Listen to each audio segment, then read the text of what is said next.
the formation of ARI. So you were active in the formation of ARI too? Well, somewhat, not as much as I was in Who ASHRAE. were you working for when you Dunn Bush, was Dunham Bush? I was always with Dunn Bush. Okay. I put Dunn Bush together largely. And so I was with them from way back, way back.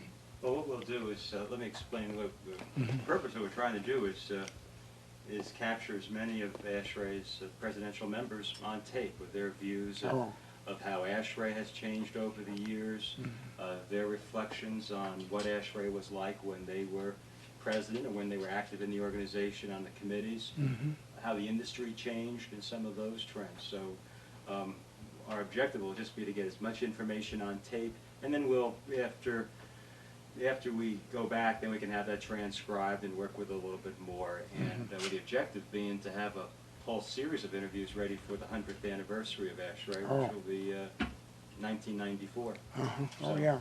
So that's what we'll, and all of us will just, if any of us have any questions or comments, let's just, ask them. But maybe we should start with, how did you get involved in the industry, Mr. Boling? Well, I graduated from the college in the Depression, and there wasn't any business in my business. I graduated as civil engineer at MIT, and the hell, there wasn't a job. I had a job, but then with Jackson Moulton Engineers in '32, and it lasted about 6 months when I graduated, and then I had no job. And I was offered, I then was working for Jackson Moulton Engineers, and George Mason, who was president of Calvinator at that time, approached Jackson Moulton Engineers and wanted to know, they made then the Temperite water cooler. You may not remember this. It's still made, but it was a flooded pot type cooler, and of course when it broke or froze up by chance, why, it was a hell of a mess. So they asked us could we develop a cooler, water cooler, that would be foolproof. So we said we'd try it, and I was assigned the job, and that's what I worked on. Even then, it wasn't civil engineering for Jackson Moreland, and I went to the library and did a lot of research, and another fellow and I developed the cast aluminum water cooler, casting of tubes in aluminum so that you could space the aluminum around the tube sufficiently. If you could freeze it, it would extrude the ice out of the water, backwards out of the water. But I couldn't make it cheap enough, so it didn't get into production. And so then, a outfit wholesale business, so I had lost my job, and it's Melcher Armstrong Dessau, which is a wholesale company, a very small one then, approached me, and hell, I was glad to go to work for them because I didn't have anything to do.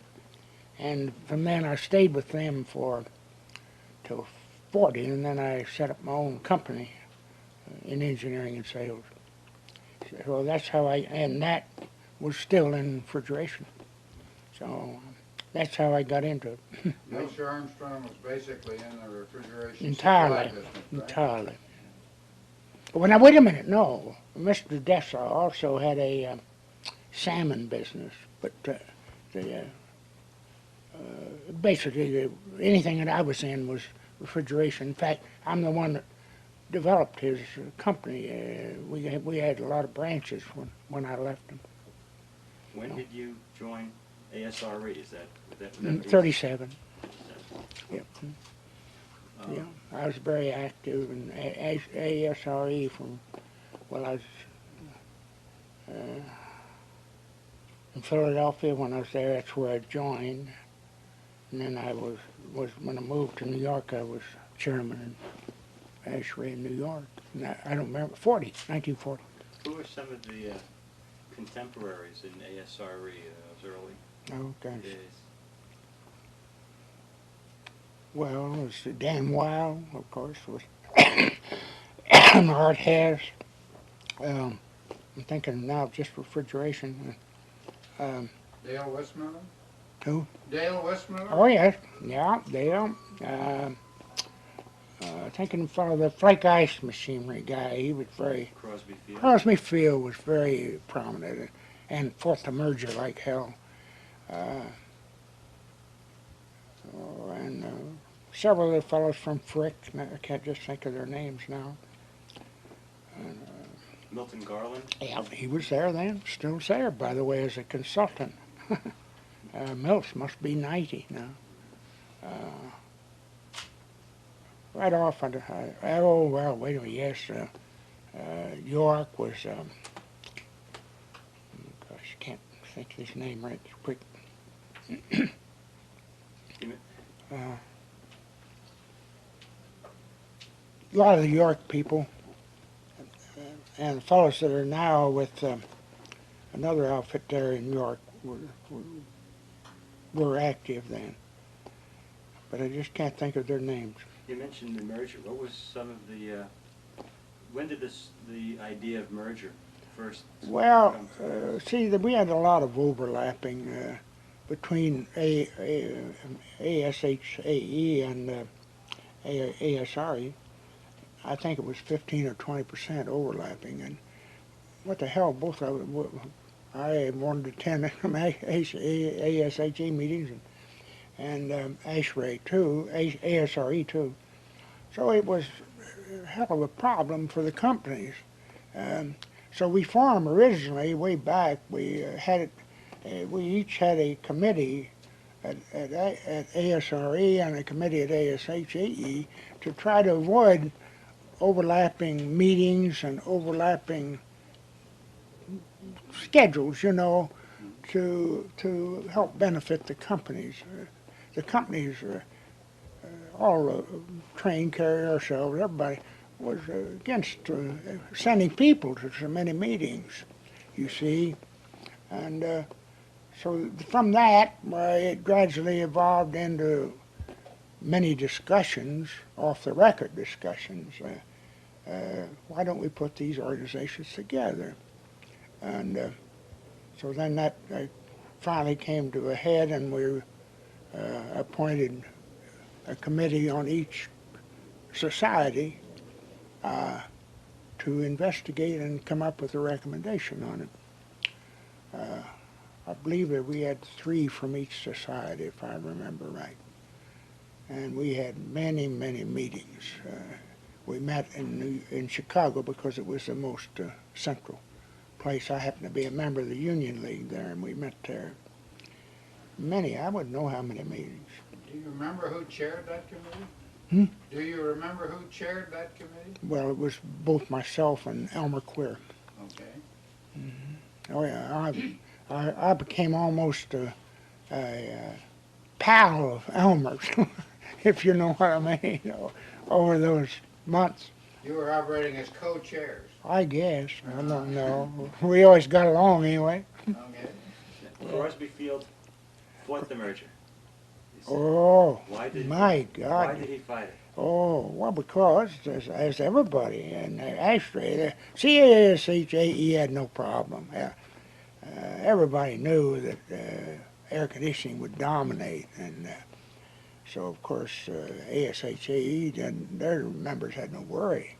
But ASRE, of course, knew that air conditioning would dominate, and they'd be lost, maybe. So that's where the battle was. Did the issue of the ASRE handbook come up in that discussion? Oh, yeah, I don't think if I remember right, I don't think they missed anything.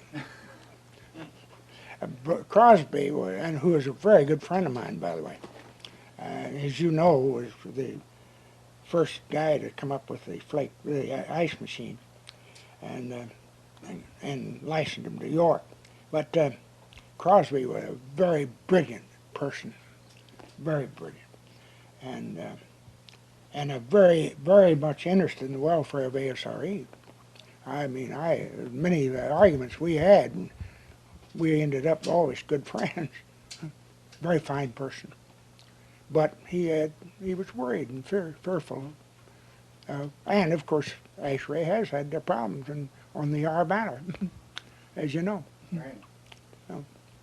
Guys like Bud Palmatier, Oh, was he yeah. involved? Oh yeah, the carrier. Walter Grant? Oh, Walter, of course, was I know Walter very well. By the way, several carrier people down here.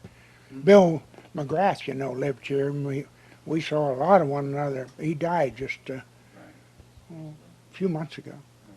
He and, in fact, we had just been up together. We were invited by, what's your president before you? Barney Burr? Barney called each of us and invited us to the meeting that he was coming to at Reading 12? Fort Myers. Yeah.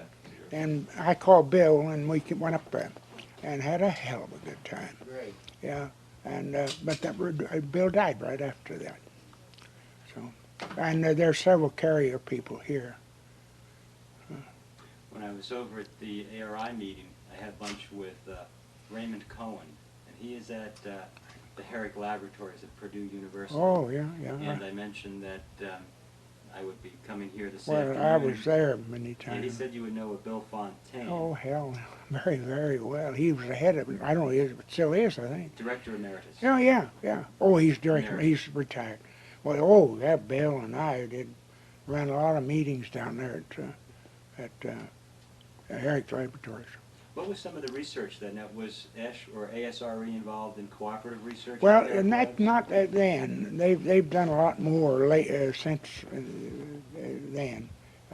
No, the Herrick lab was largely supported by Herrick of Tecumseh Products.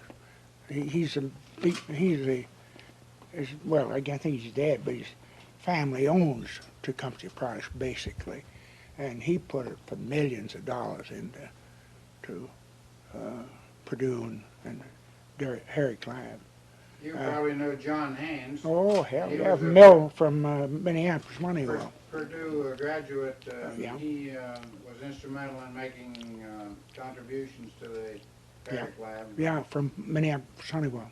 Right. From Honeywell now. Huh? Right.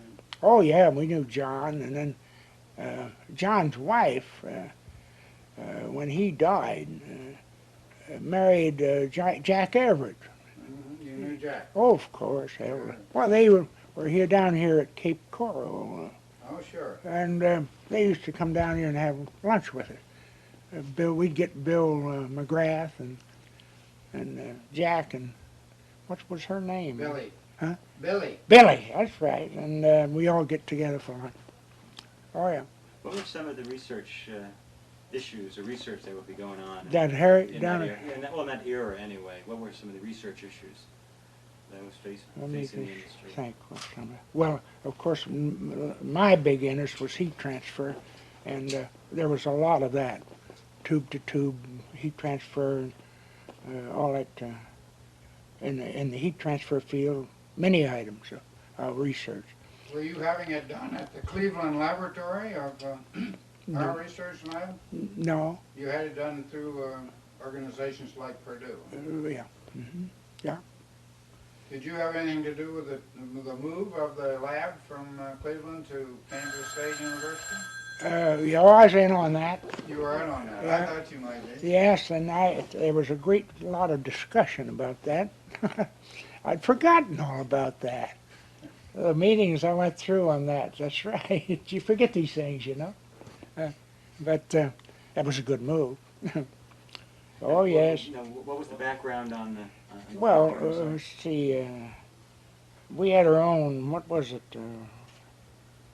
Our own setup of some type. I can't remember all the details. Yeah, it was a complete air Yeah. conditioning unit with Yeah. capability of doing all kinds of experiments. Yeah, and but it was better off to be put into a college like Kansas State. That's been a very good move. They've done a good job. You know, it's still there. I saw Oh, it yeah. less than Oh, a year yeah? ago. Mhm. Yes, I remember when we moved out. That was a big hassle. Yeah. Giving up the lab? Huh? Giving up the lab? A lot of What was people the did. basic reason for giving up the lab? Well, we just felt that some college that could do a better job. And I think that's been the way it's been. I think it's made it easier for ASHRAE to get contributions because it's a college-backed and sponsored program. That's really one of the big reasons we did it, was for that Of reason. course, you had the experience with ASHRE of running the lab Mhm. before the merger, so you Yeah, knew what the costs were and you Yeah. knew what the benefits and disadvantages were. that's right. Lou, maybe you have me phrase a question on the, to, talk about what the technology of the time. What were some of the issues? Yeah, he would like to have in the record, what were the particular technological issues that were facing us at the time you were president of the society? Today, you know, we have energy and indoor air quality and chlorofluorocarbons in the ozone layer. What were the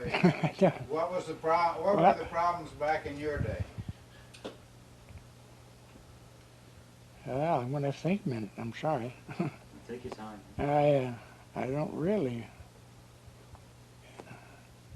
Most of it was design problems, as far as I can recall. Were we involved in reworking the psychometric charts? Yes, that was done during my era. Oh yeah, oh yeah. And we Yeah, were- that's right. Who was it that in the society who did a hell of a good job on that? Somebody at one of the colleges. Who was that, Mr. Flagg? You'd know him right quick. Yeah, I would, but I can't pull the name out of the hat at the moment. Yeah, he did a lot to bring in what's now our psychometric chart. Yeah. Hmm? Broco? Drelkill? No, No, I No. don't think so. Another one you had going were the refrigerant tables.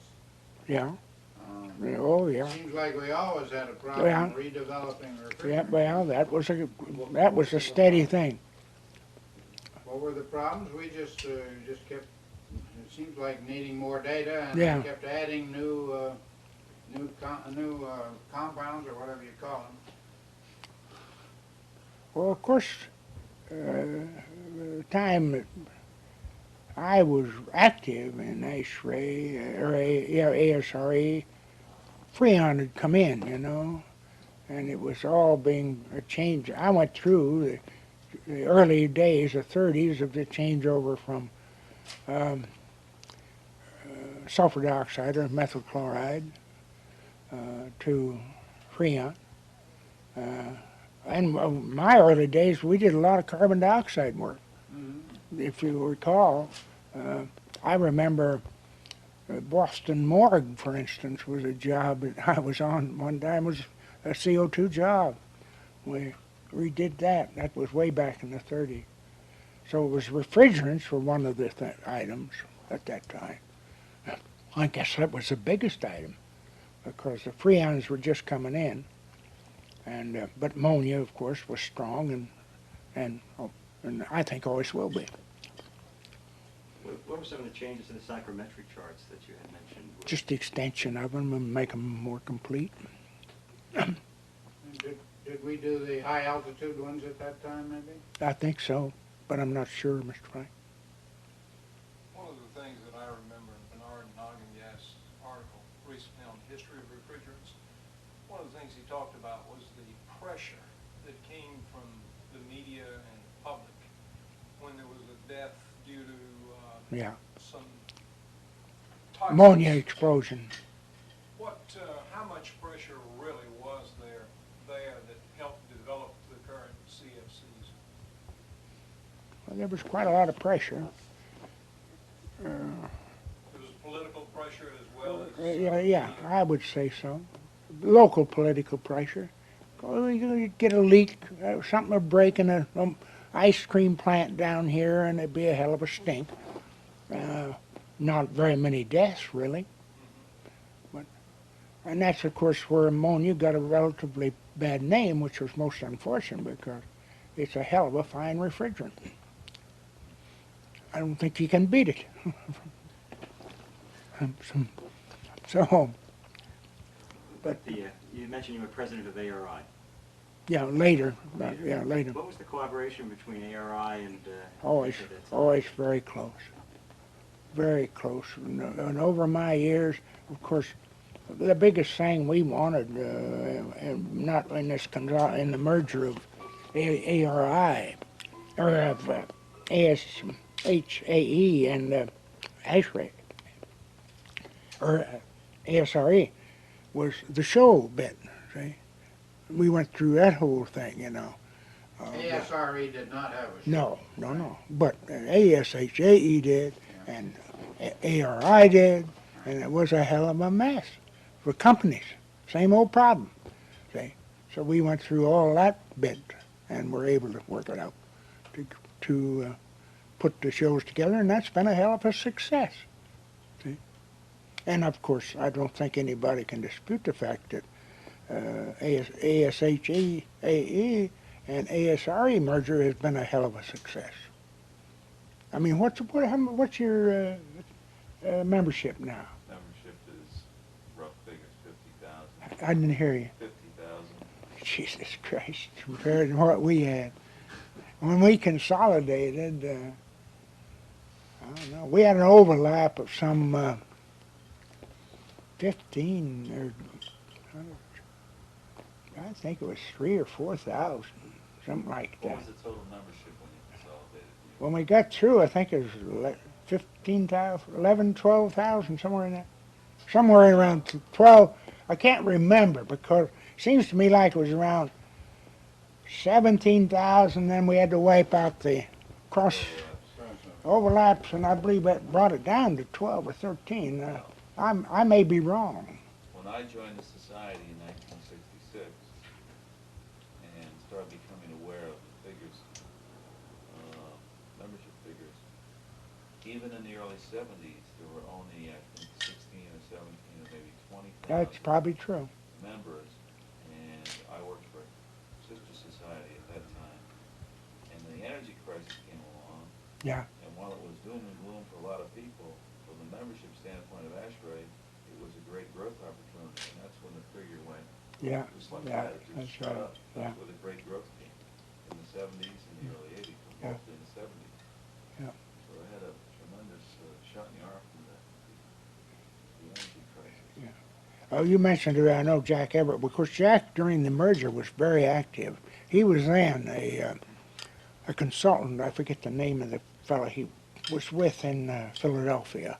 I've known Jack many years, and he was very active and a very capable member of our committee. Charlie Leopold. That's Charlie, yeah. And I did a big job with him at the Pentagon years You were ago. on the Pentagon? No, well, yeah, I was on the Pentagon. Did the refrigeration with him. Wonderful. Yeah, and but that's a business. Right. But then he left, you know, and he was took over the head of the architectural engineering up at Penn State. Right. And did you know Elmer Queer? Yes, a little bit. Uh-huh. I knew Jack Everett's a lot better. Well, Elmer was fine person. I ran into Jack Everett's before he went with Leopold, when he was Oh, working yeah? in Washington, D.C. And No I was kidding. with the industry in Washington, D.C. for a couple of years right after World War Oh, II. I see. So I met Jack there. Oh, well, then you knew Charlie then, Leopold. Yes. Uh-huh. And then later ran into Jack as a Leopold. What was the fellow who worked for Leopold that was president of, well, he was president either of Walter Spiegel. Walter Stingel. Yeah, another capable guy, very capable guy.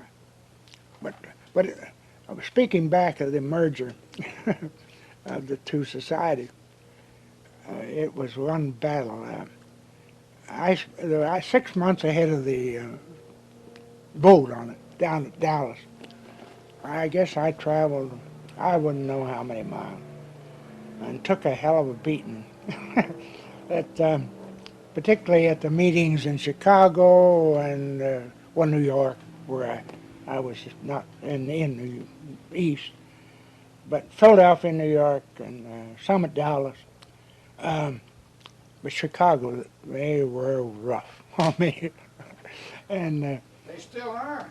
yeah, I guess you probably. They got their own chapter. Yeah, I know. That's what I was going to bring up. Oh, what a beating you'd take on it, you know, from these guys, but friendly, relatively friendly. But then down at the count of the ballots, I must tell you, if I hope I'm not off crazy here, if I'm talking about something you don't want to hear, forget it. In the vote counting, all these fellows wanted to be there right at the count, see? And we were all there till 4:30 in the morning. Counting ballots? Yeah, counting ballots.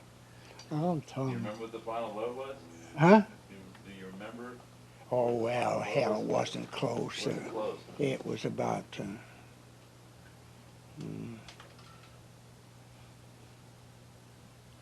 65 to 35 or something. Well, somewhere in that range. Well, it's not a close vote. Not really. No, not really. But boy, tell you, Crosby Field, he wasn't well, and he was right there all night. And I had to get up to meet the speakers, you know, at breakfast with them at 7. And then I had to start the meeting. See, what a what a night and a day. Was that the first ASHRAE meeting then, or was the first official ASHRAE meeting? No, this was the vote at the ASRE meeting. See, I was president of ASRE, the last president of ASRE, and the first president of ASHRAE. See? So, but I was so pleased when I got this damn thing over, because I was a big pusher in ASRE for the merger. Merger, of course. Oh, and others were too, don't get me wrong. But I guess I was the biggest pusher. But I ought to tell you about one of well, when this committee, we set up this black book and set the number of people in the board of directors, you know, and this for ASHRAE, and how they were elected and all these kind of things. Went through and set up a complete organization. We called it the Black Book. And terms of service of the directors and all these kind of things. But you know where we had our biggest discussion? The name of the society. Sure. Believe me. What other names were brought up? Oh besides my ASHRAE? God, I couldn't even come to tell you. Environmental Institute, I remember, God, I don't know whatever. But we finally said to ourselves, look, we're going to have, if we bring up any kind of a odd or changed name of any kind, there's going to be a hell of an argument. So why don't we stick to history, see, and nobody can argue with us. And that's where we named it. Heating first, refrigeration, air conditioning.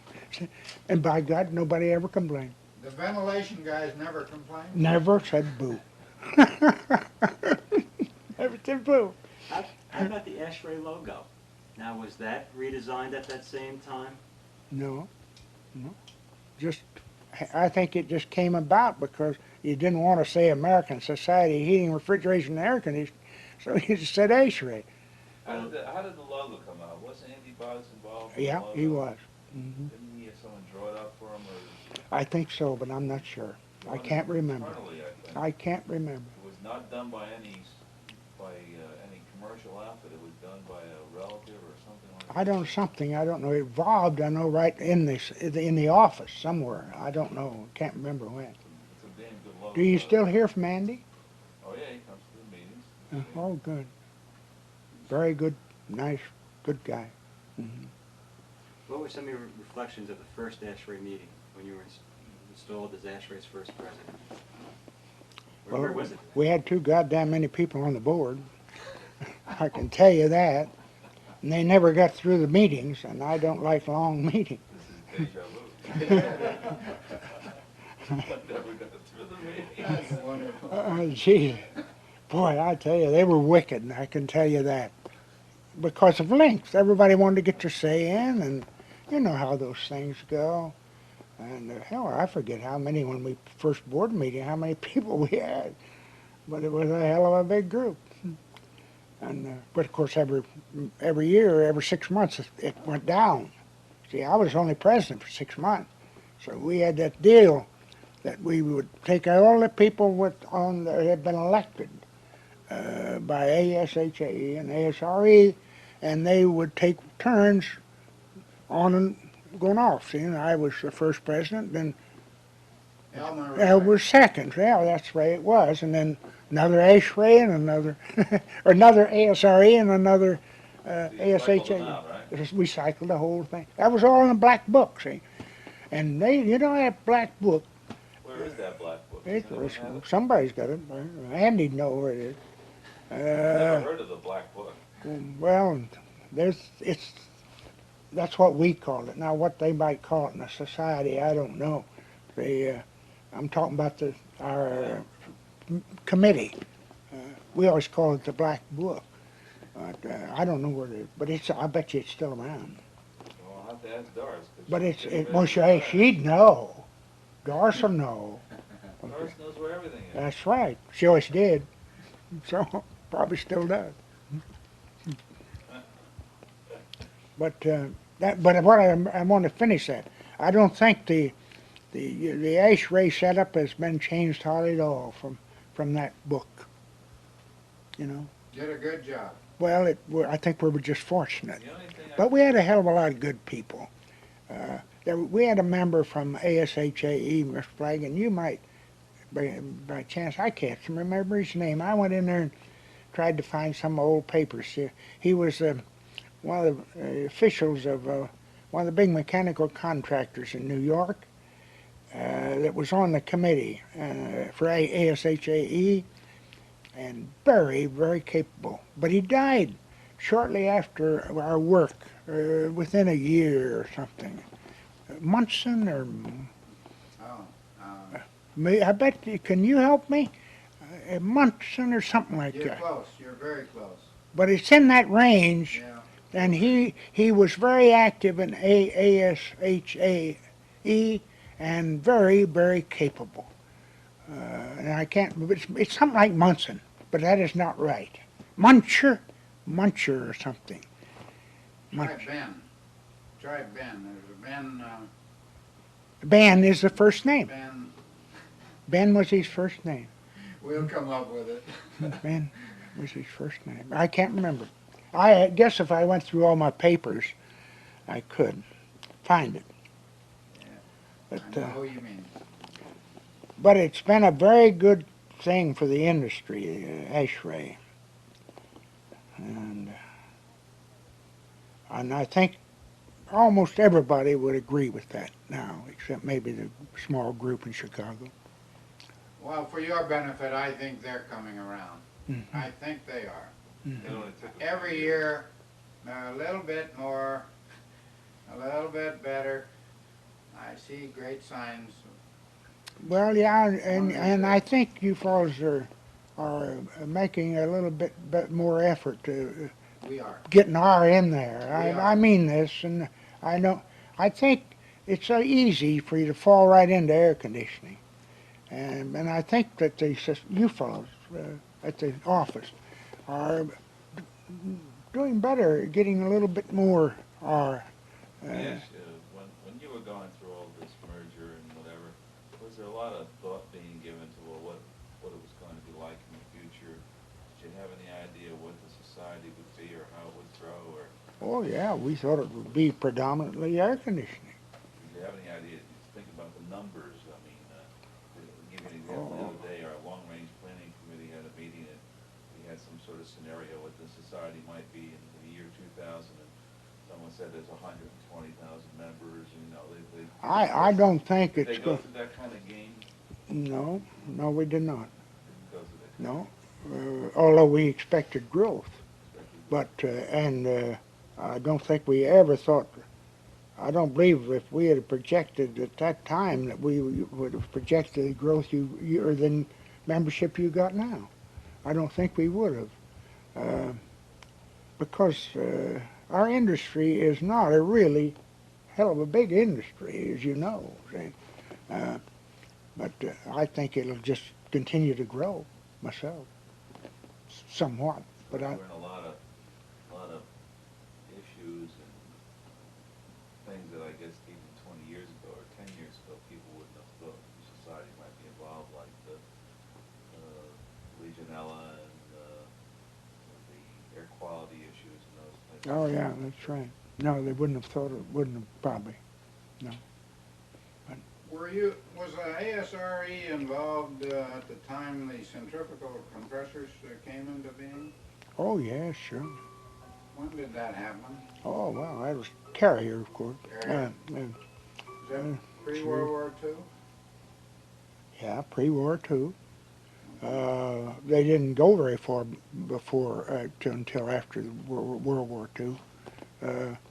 But they were on the market before Okay. World War II. You were associated with Dunham Bush, Yeah. Hmm. and they were predominantly in the heating field at that time, were they not? No, and refrigeration. They were in refrigeration? Oh, yes, always. Um, Dunham was heating, Bush was refrigeration. Aha, okay. That's the tie. That's right. Hmm. And you were on the Bush side. You got that started. That's right. Well, no, I took over Bush, and then I consolidated with C.A. Dunham Company to form Dunham Bush.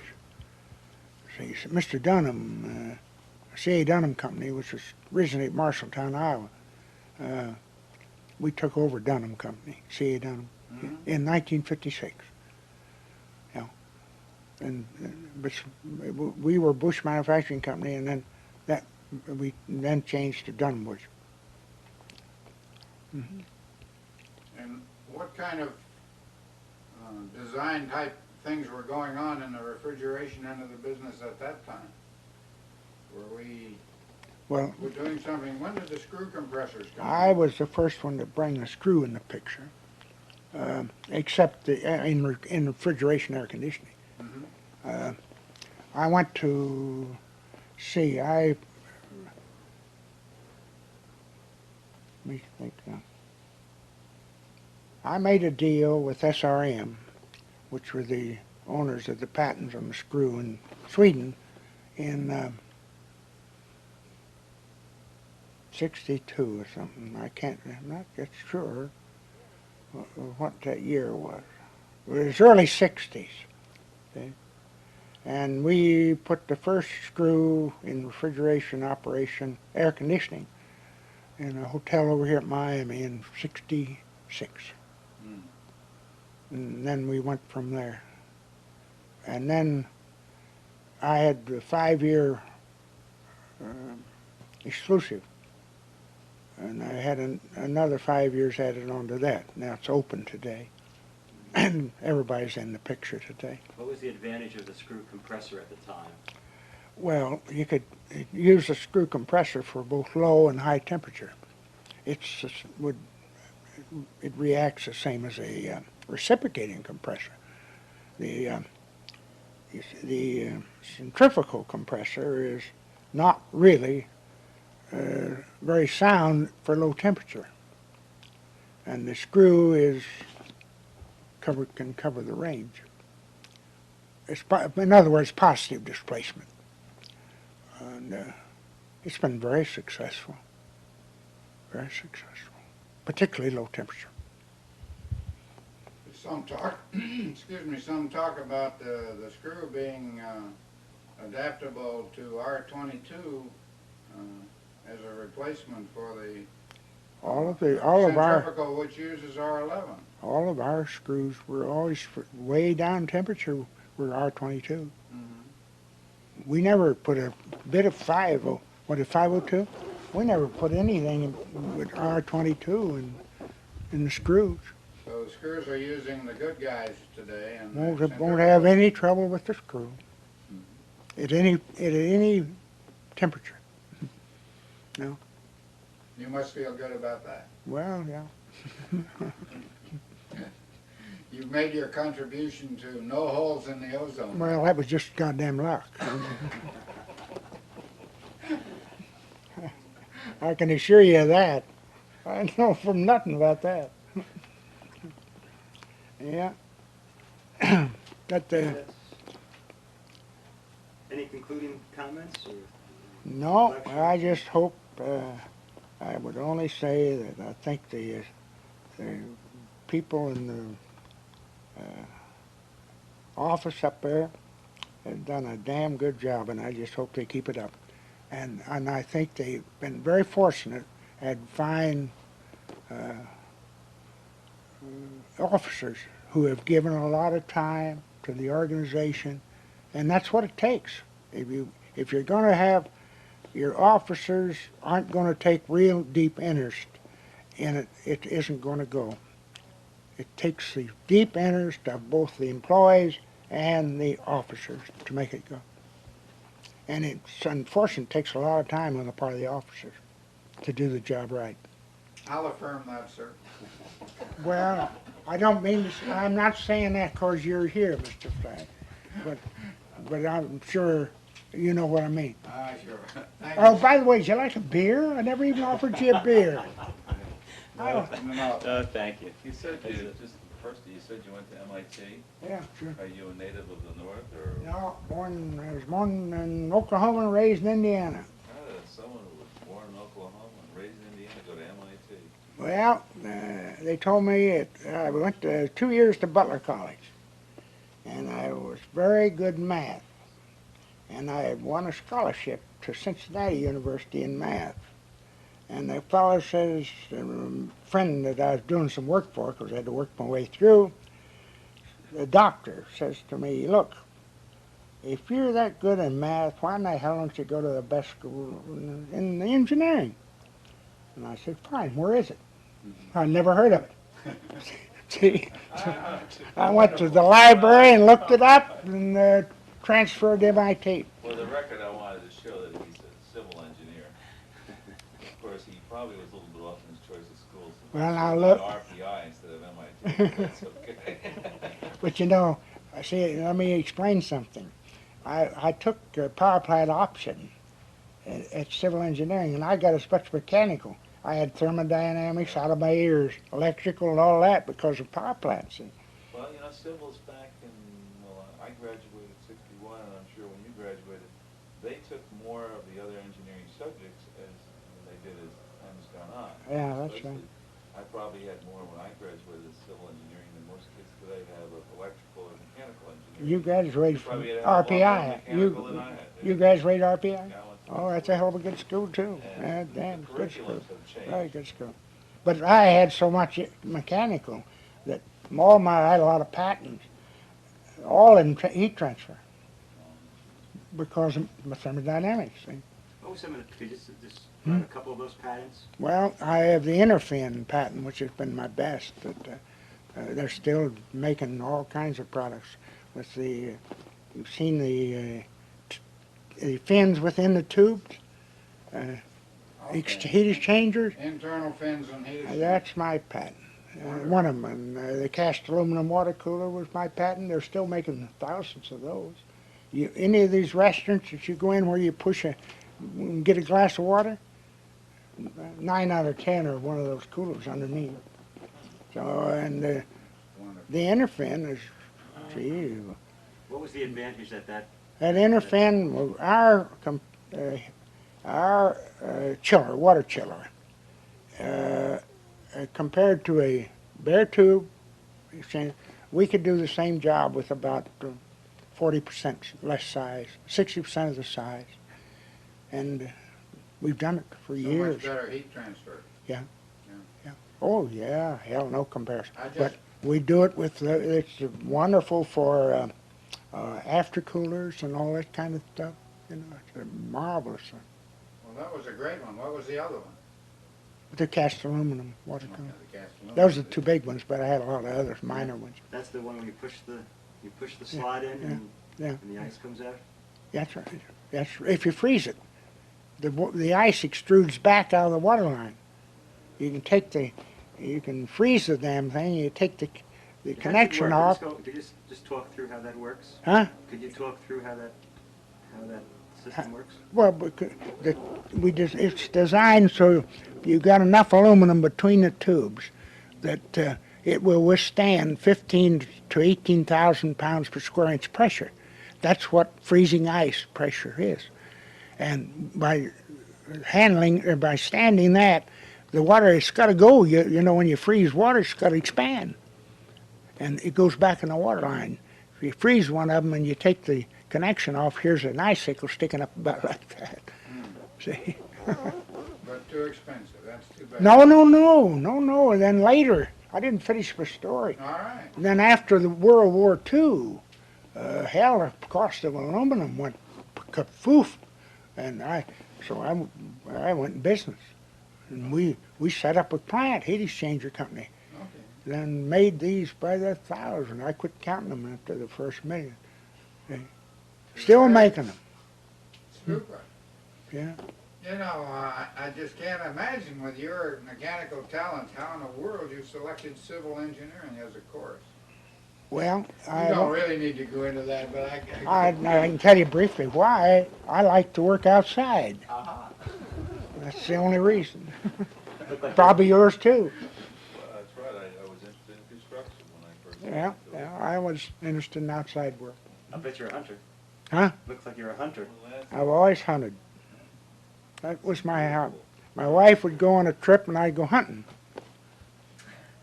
This old boy's been staring me down since I sat here. Cecil, you're wonderful. Oh, no, certainly think I it's- appreciate you fellas coming. I'm sorry to give you all this trouble.